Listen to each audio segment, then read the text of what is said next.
Hello and welcome to earlymusicsources.com. My name is Elam Rotem, and in this episode we'll share with you the secrets of a 16th century table that can guide you in creating canons over a Cantus Firmus.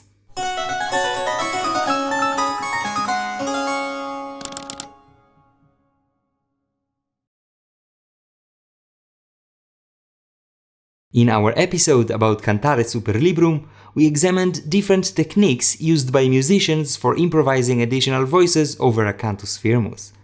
One of the most advanced techniques we mentioned is the creation of a canon over a Cantus Firmus. In an attempt to simplify the complexity of such an endeavor, an English author from the late 16th century devised an ingenious table that can help even a beginner write such a canon. Until very recently, some aspects of the table remained unclear. But now, Alon, Schab and I have come up with what we believe to be a comprehensive and consistent interpretation, and we are very happy to share it with you here. Let's start. This is the wondrous table that can guide you in creating a canon over a Cantus Firmus. It is found in a music treatise written by the Irish Catholic William Beth, entitled A Brief Introduction to the Skill of Song. It was probably written in the mid-1580s, but published slightly later, probably in 1596. It consists of two main parts. The first, like the first chapters of many music treatises of the time, deals with how to read music using solmization. In contrast to the more traditional 6-syllable solmization method we've presented on this channel, the method of Beth describes the 4-syllable solmization system that became standard in England in the following century. The second part of the treatise includes the table for creating canons over a Cantus Firmus, along with some explanations and musical examples. Before diving into the details of the table, we should first explain exactly what it is for. Let's start with what a canon is. Originally, a canon, rule in Latin, was an instruction that was used to derive one or more parts out of a single part. Common instructions, for example, can be something like start the second part after one semibreve, or start the second part after a minim at the fifth above. The use of such techniques of imitation became synonymous with the word canon. Of course, you can theoretically use any melody as a canon, but for it to work or to be regarded correct, the resulting relationship between the voices must conform with the rules of counterpoint. We call the voice that starts the leader, and the voice that imitates it the follower. Since the follower is completely passive and merely imitates what the leader is doing, the entire responsibility for the success of the procedure is on the shoulders of the leader. A common historical terminology for canons refers to the number of voices that they include. For example, a canon for 2 voices is sometimes referred to as 2 in 1, 2 voices which are encoded in one voice. You can also have a canon of 3 in 1 or even 4 in 1. Apart from the number of voices, there are many kinds of canons, or to use historical English terminology, many different ways. These are created by varying 2 basic factors: the time interval, that is, after what unit of time the follower joins in, and the pitch interval, which is the interval between the first note of the leader's melody and that of the follower. If, for example, the follower starts at the same pitch of the leader, it would be a canon at the unison. But if it starts a fifth above, it would be a canon at the fifth above. On top of these factors, the note values of the follower may be also augmented or diminished, its notes be flipped upside down, and many other tricks. Now, with some care, you can also place canons on a Cantus Firmus, any melody really which is laid out in long equal note values. The Cantus Firmus can be above, below, or in between the voices that are doing the canon. The specific kind that Beth's table deals with is a canon where the cantus firmus is below both the leader and follower, and the time interval of the canon is equal to the length of each cantus firmus note. It does, however, allow you to choose the pitch interval. Here, for example, is one of the canons given by Bach that can definitely be created using the table. In this case, the upper voice is the leader, and the follower starts a fourth lower after the time interval of a semibreve, the length of each note of the cantus firmus. Let's listen.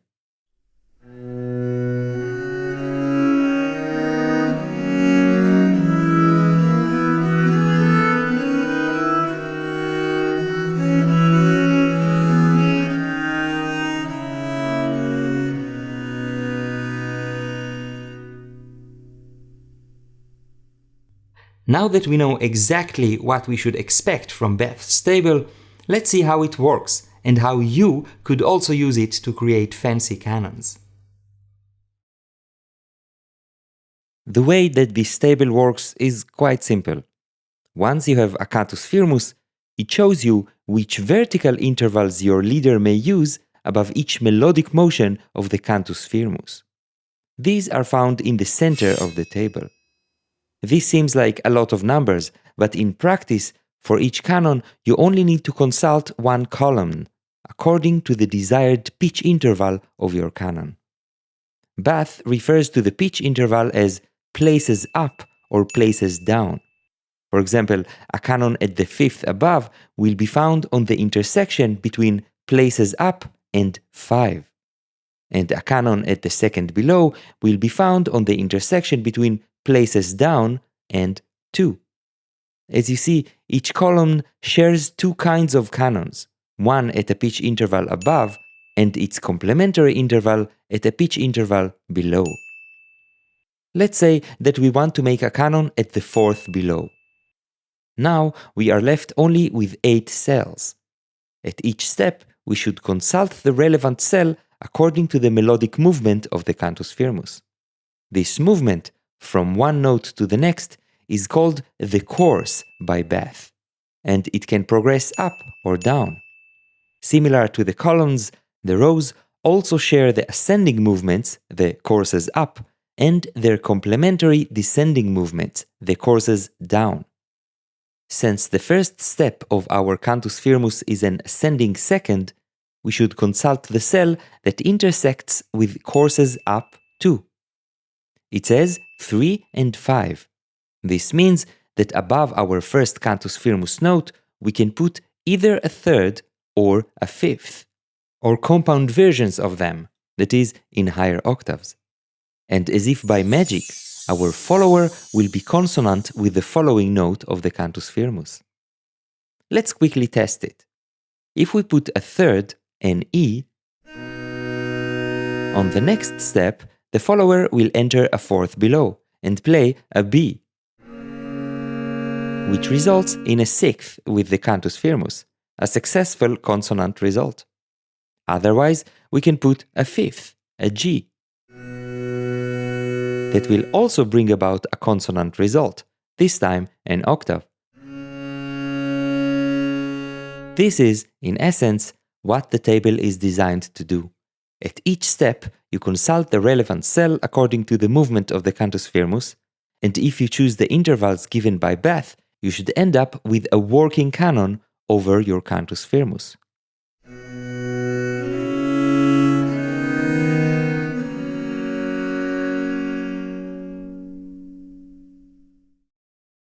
But of course, it's not that simple. There are exceptions. Bach noted those in the form of 6 figures of observation. Let's see. The 6 figures of observation found at the top and bottom part of the table are an ingenious tool designed to enforce different kinds of restrictions for each column. Before we get into the details of the 6 observation figures, we should say that it is clear that Bach expected musicians who are using the table to already have some experience in counterpoint. More specifically, they should know the basic rules for writing one simple voice above a cantus firmus. There is no mention of this in this treatise, but it is found in Beth's first music treatise from 1584, where he demonstrates a simple note against note counterpoint over a cantus firmus and formulates several rules. A central rule that he mentions, and which is relevant to any counterpoint writing, is that parallel perfect intervals, that is, parallel unisons, fifths, octaves, and their compounds, are not allowed. Having cleared this up, we can come back to the so-called observations on our table. These are divided into 3 pairs: observations 1 and 2, 3 and 4, and 5 and 6. The easiest to understand are observations 3 and 4, so we'll start with them. Their numbers represent melodic intervals that you should avoid. Those on the upper part of the table are ascending intervals you should avoid, and those on the lower part, descending intervals you should avoid. For example, in a canon at the 4th below, or 5th above, the forbidden ascending intervals are 6ths and a 4th, or their compounds, and the forbidden descending ones are a 5th and a 3rd, or their compounds. If you'll use these intervals, a dissonance will result between the leader and follower. Let's quickly test it. If our leader starts with a G, our follower will answer with the D below it. If our leader will then leap a 4th to the C, or a 6th to the E, a dissonance will occur. The same will happen if we descend a 3rd or a 5th. This, in fact, has nothing to do with the cantus firmus. These are restrictions inherent to the canon itself. Observations 1 and 2, however, which are always the same in the upper and lower part of the table, are there to ensure a healthy relationship between the cantus firmus and the resulting follower. The relevant numbers for us, as we are still writing a canon at the 4th below, are 4 and 1. These don't refer to any melodic interval, but to the diagonal interval between a note of the leader and the next note of the cantus firmus. This interval must not come twice in a row. Since it's a bit confusing, I'll demonstrate. Here, I wrote below each note of the cantus firmus the relevant possible intervals from the table.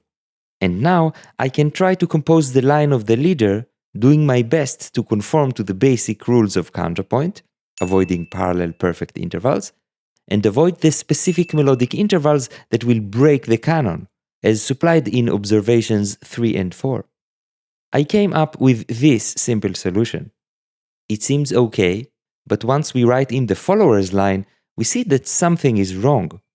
Namely, parallel octaves occur between the follower and the cantus firmus. This happened because I ignored observation 1. As you see, between the A of the leader and the next note of the cantus firmus, the E, there is a 4th. And between the following note of the leader and the respective next note of the cantus firmus, there is another 4th. This is enough to create this error. And naturally, if I repeat it again, the error continues.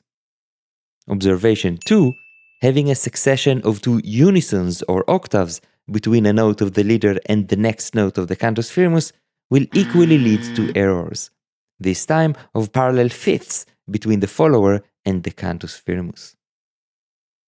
We covered observations 1 and 2, and 3 and 4. Now we are left only with observations 5 and 6. At this point, it should be said that the text of Beth's treatise in general, and the section on observations in particular, has been very difficult for us, and for the modern scholars before us, to fully understand. So, while Beth's exact wording about observations 5 and 6 remains somewhat ambiguous, we do find logic and consistency in the numbers.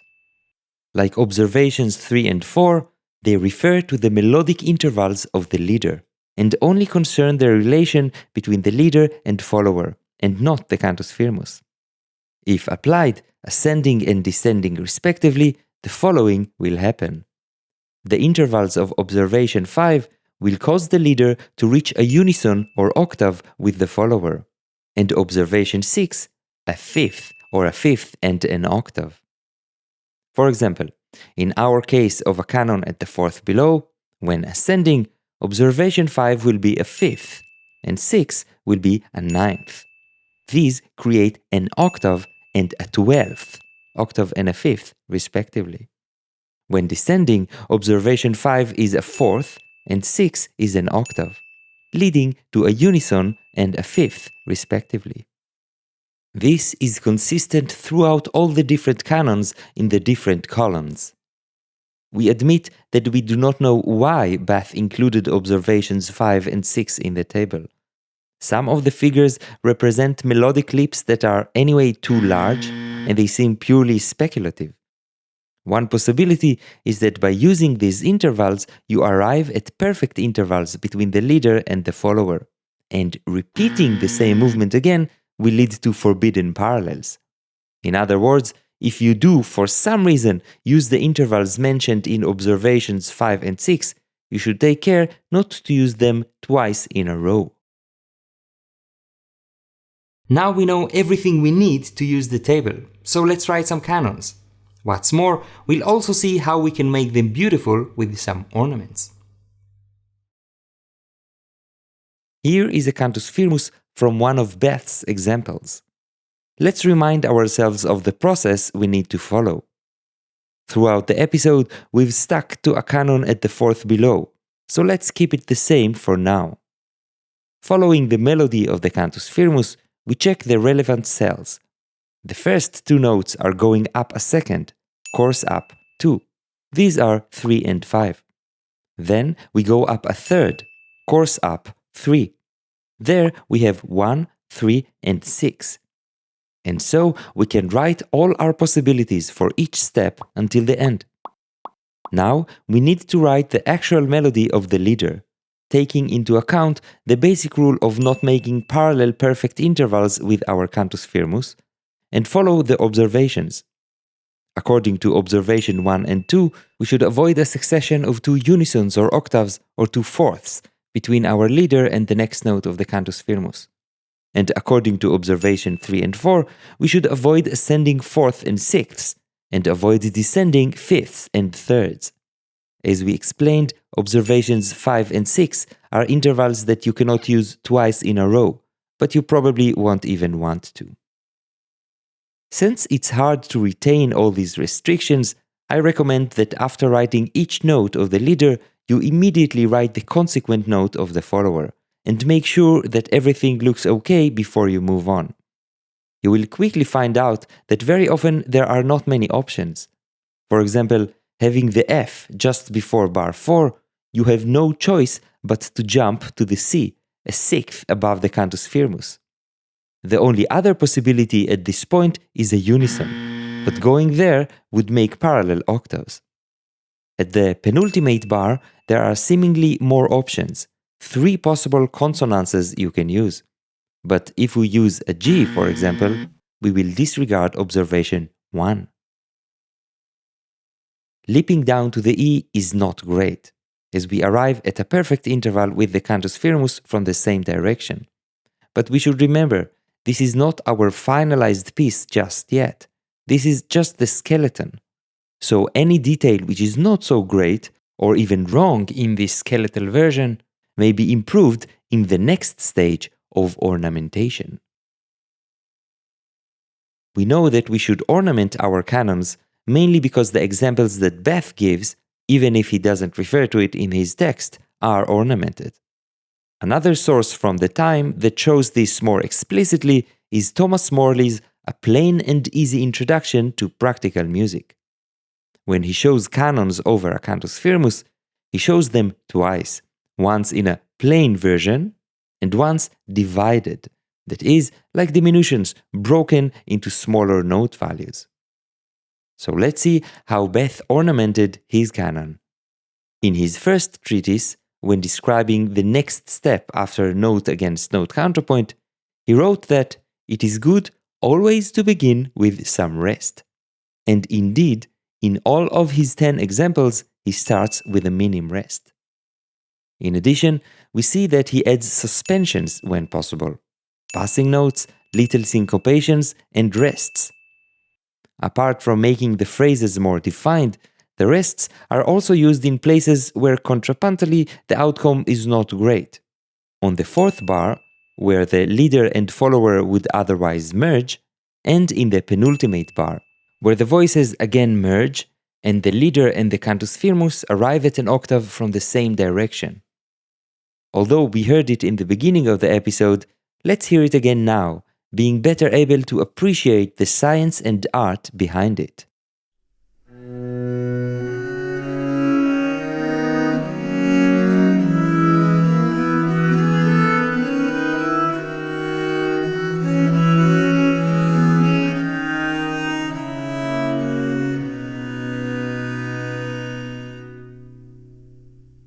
Before going on, I'll share with you very quickly how I created the opening jingle for this episode, which naturally had to be a canon over a cantus firmus. I took the original jingle melody,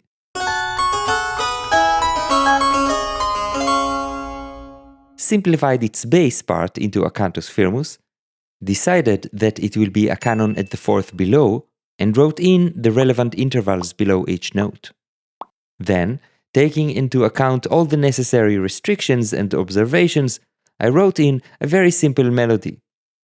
As a final step, I added little ornaments, also to the cantus firmus. And since this episode is about English sources, I ended with a rather English cadence.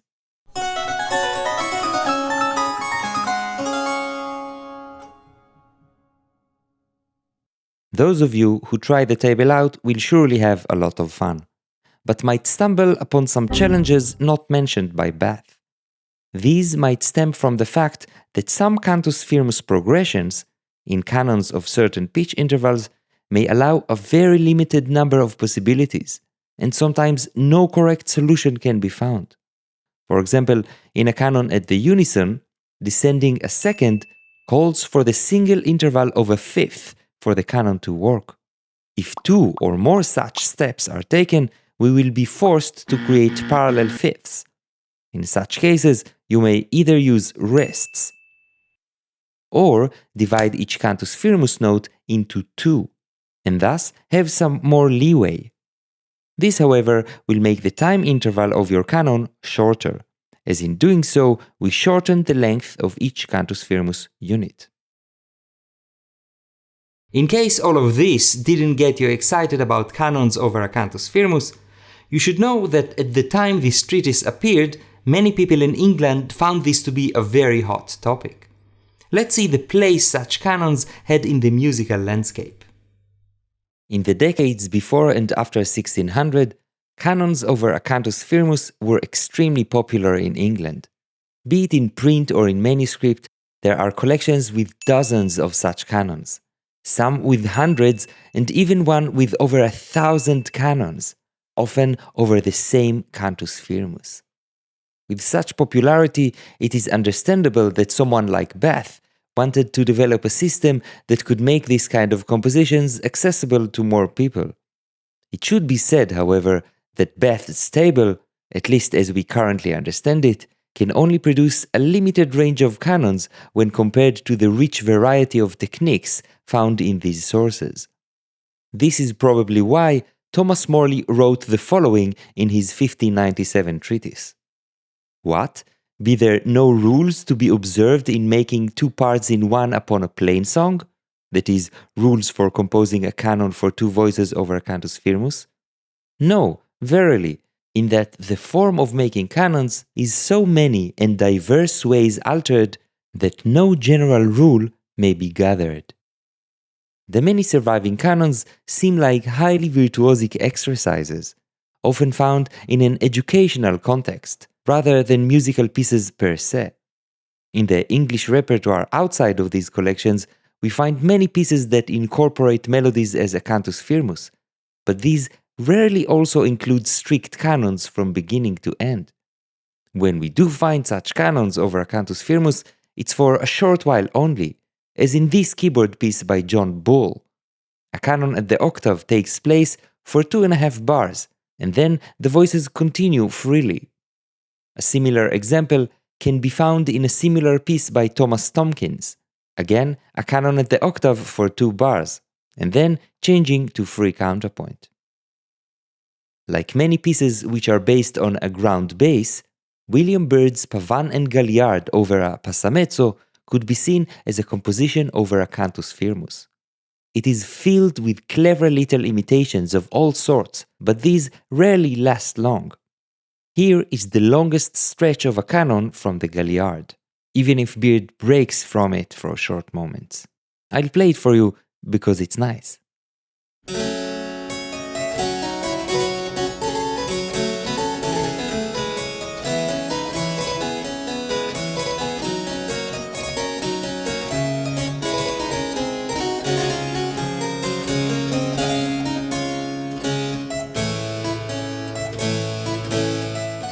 It seems like they liked canons, but having the music free and varied was more important to them than the integrity of the canon.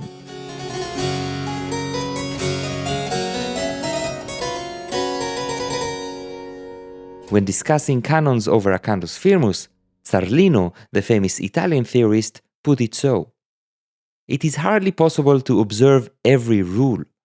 This is particularly so when the conditions are many.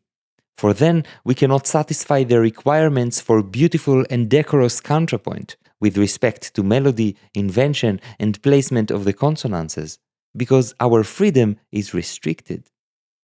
He also added that these methods are indeed ingenious, even though they may lead on occasion to some strange effects. If this is the case, why do all these English authors, and in particular Beth, who devised his ingenious table, put so much effort into these canons? At least one answer is given by Morley.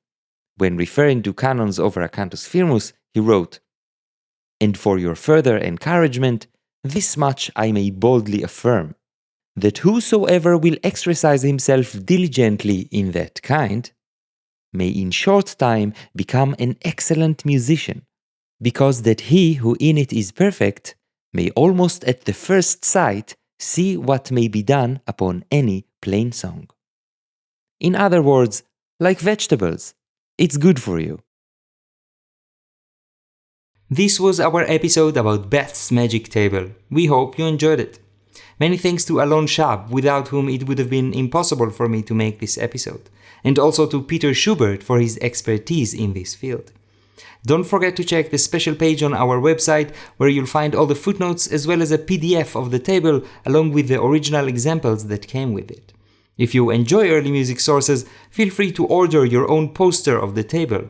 Support us on Patreon, comment, share and like. See you next time at earlymusicsources.com.